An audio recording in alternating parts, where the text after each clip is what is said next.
Last night, you spent 2 hours deciding what to wear to the party. This morning, it'll take you 2 minutes to list it on Depop and make your money back. Just grab your phone, snap a few photos, and we'll take care of the rest. The sheer dress and platform heels you'll never wear again? There's a birthday girl searching for them right now. Your one and done look is about to pay for your next night out. Or at least the ride home. Your style can make you cash. Start selling on Depop, where taste recognizes taste. Struggling with weight loss? Prolon's 5-day fasting mimicking diet is a clinically developed nutrition program designed to promote fat loss while protecting lean body mass. Developed at USC's Longevity Institute, it assists the body in entering a fasting-like state that helps reset metabolism and target visceral fat. In just 5 days, Prolon offers a science-backed approach to weight loss without extreme restriction or guesswork. Get 15% off plus a $40 bonus gift when you subscribe at prolonlife.com/now. Hi everybody, and welcome to the Dr. Psych Mom Show. Today I'm going to talk about the impact of having opposite sex siblings on your marriage.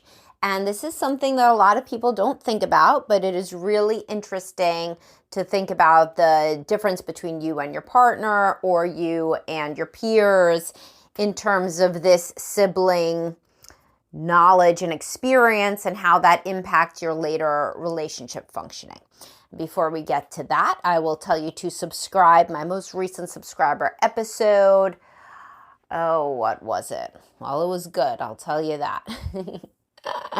Who knows what it was? I'm going to look it up right now.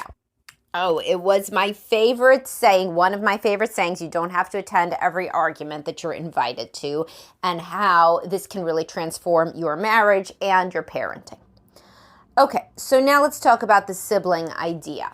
So when you grow up with sisters, if you're a boy, research shows that you are more confident with women and you have, you're rated as a better listener and some other stuff. But overall, you're better with women. Well, of course you are, obviously, because you have gotten to know women at a deep level from before you can probably remember.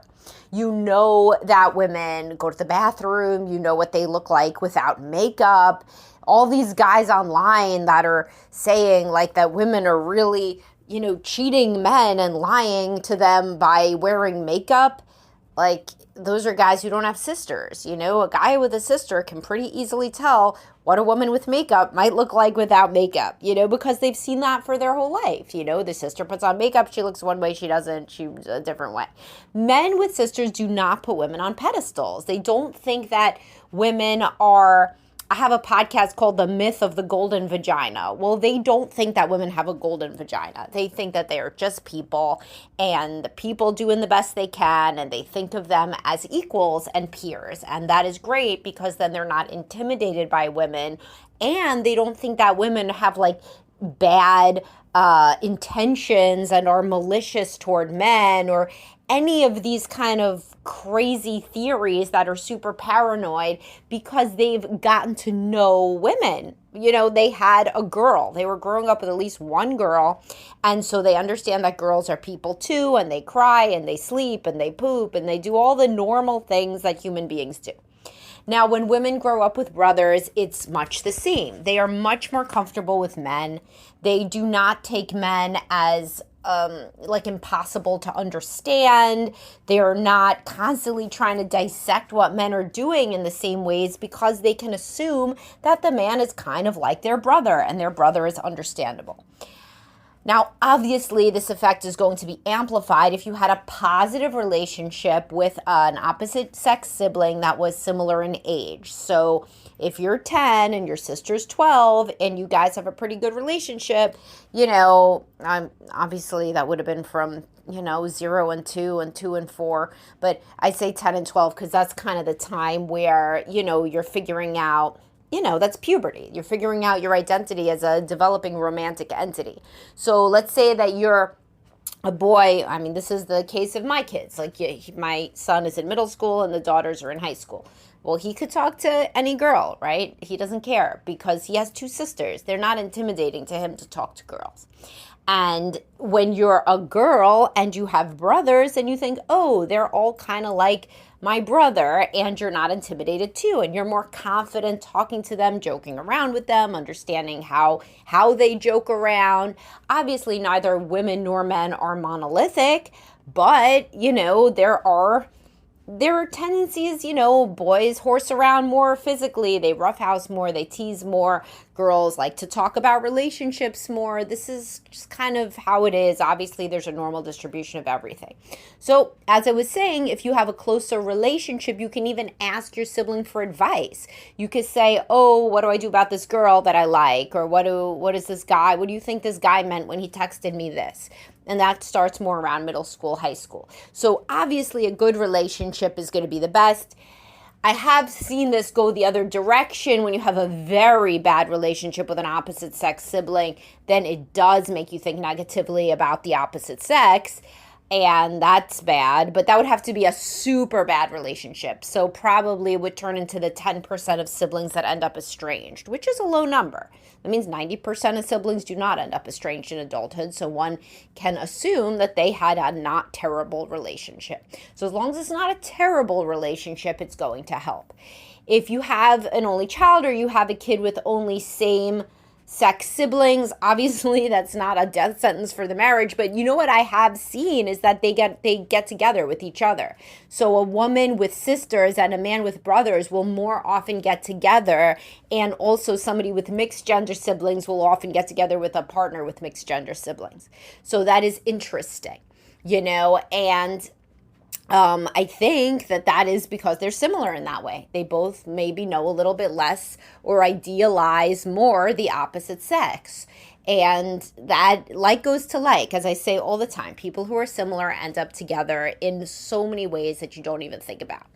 Now, if you have a really close relationship with your opposite gender parent, then that can act kind of similar. It's not the same because that's not a peer. But if you're a girl with a close relationship with your father, then that obviously will help you think about men positively for sure. And the same thing with a boy with a close relationship with his mother. And so if you don't have those opposite gender siblings, and cousins and aunts and uncles, by the way, and grandma and grandpa, all these other family members can also give you positive thoughts about the opposite sex, but nobody really has as close a relationship as they do with siblings, because even in a situation where you get divorced, you're going to see the siblings more than you're going to see the parent. And if you don't get divorced, you play with your siblings more than you play with your parent in most homes. You spend more time. The kids are together in the playroom. The kids are together watching a movie. The kids are together in the pool on vacation. The kids go to camp together. Whatever the case may be, the kids are together more. So they do spend more time, and they have to navigate those relationships in a more peer-based way that involves more choices. Whereas with a parent, you're kind of told what to say. You're told what your role is. The parent can give you rules. The parent says how it's going to go. But with a peer, those things are negotiated. With a sibling, you're constantly learning how to negotiate those interpersonal interactions. And then that practice will help you be more comfortable with the opposite sex and negotiating similar social and interpersonal interactions in the romantic sphere later on. And in terms of friends, girls who have brothers frequently have male friends more often, and guys with sisters frequently have female friends more often. Not more often than their same gender, but they are more likely. So like a guy with sisters is more likely to have a large percent of his friend group be women than a guy who has all brothers will be more comfortable with mostly male friends. And this is just stuff that I've seen throughout my career as a clinical psychologist, talking to people in session. So it's really interesting to think about, if you did not have this experience, how did it shape you? Well, you didn't learn much. So the worst case scenario, which I see frequently because I am a therapist and I work with many adult children of dysfunctional families, is let's say a guy has a bad relationship with his mother, no sisters, or a bad relationship with a sister. But let's just say kind of the worst case scenario I've seen of men that really don't understand women, had a bad relationship with their mother and no sisters. And so that guy really doesn't trust women. He doesn't trust them as far as he could throw them because he's not had any experiences in his life that have really taught him that women are just people too. These are the guys in my comment sections that literally do not understand that women are people. They think that women are like villains or like succubi or something, like just completely. And of course, at first, angels, and they just either idealize women, put them so much on a pedestal that it's crazy, or they devalue them, and frequently both. Because if you don't have a close relationship with your mother, probably you had childhood trauma, because you're meant to have a good relationship with your mother.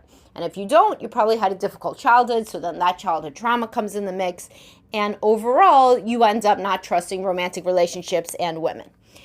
And now women who were raised in mostly female households where the father was very passive, or he was abusive or bad in some way, drunk, who knows what, left the family. So that woman, she clung to her mother. The mother was having a bad experience with the father. And so she learned not to trust men. And if she had a brother, that can be a buffer, right? But if she didn't, and it's mostly women, it's mostly just her sisters, her mother, and the father is either a bad or an absent figure, well, how's she going to learn about men? So this is the woman that's going to put men on a pedestal. The life could be all about getting the attention of a man, kind of like the protagonist of the book I'm always talking about, Half His Age, which you should read if you struggle with love addiction, or just in general, a very good book.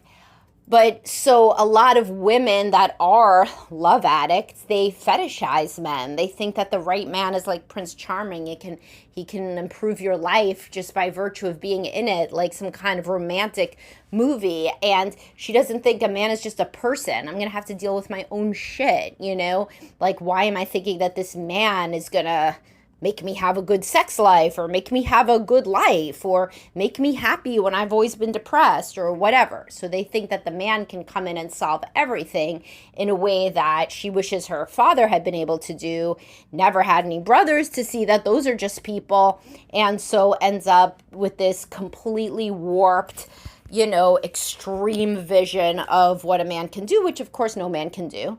And so then she ends up very disappointed. And both types of people like this that don't really think of the opposite sex as people, they can end up very disappointed. What's a good hack, by the way, if you recognize yourself in some of these descriptions?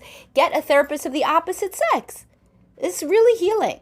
If you have negative feelings about the opposite sex, get a therapist of the opposite sex.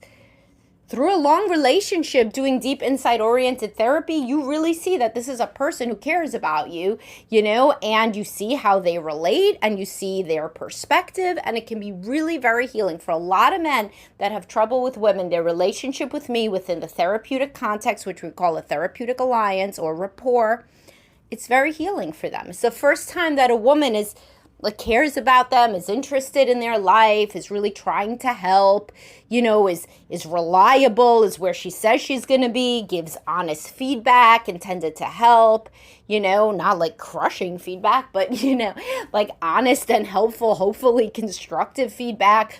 It's the first time it's really, psychoanalytically, the idea is that the therapist is like a parent. It's like the parent you never had, a parent who's there when they say they'll be. They respect you, they're interested, they want to help, etc., etc. So it could be a really healing experience to get a therapist of the opposite sex if you've had trouble with the opposite sex, or you just really don't even understand the opposite sex at all. All right, I hope you guys enjoyed this. It is always interesting. People are really into the idea of how their siblings impact them whenever I post about that on social media, because nobody really talks about it as much as how much your parents impact you, whereas your siblings are huge. They're hugely impactful. All right, and I do have a podcast about that linked in where Spotify comes up with a recommended podcast. I always try to link ones that are relevant, and this one was more about understanding your sibling relationships. So if you like this topic, click on that and listen to that one too. And I will talk to y'all soon. Have a great day, everybody, and thank you, as always, for listening.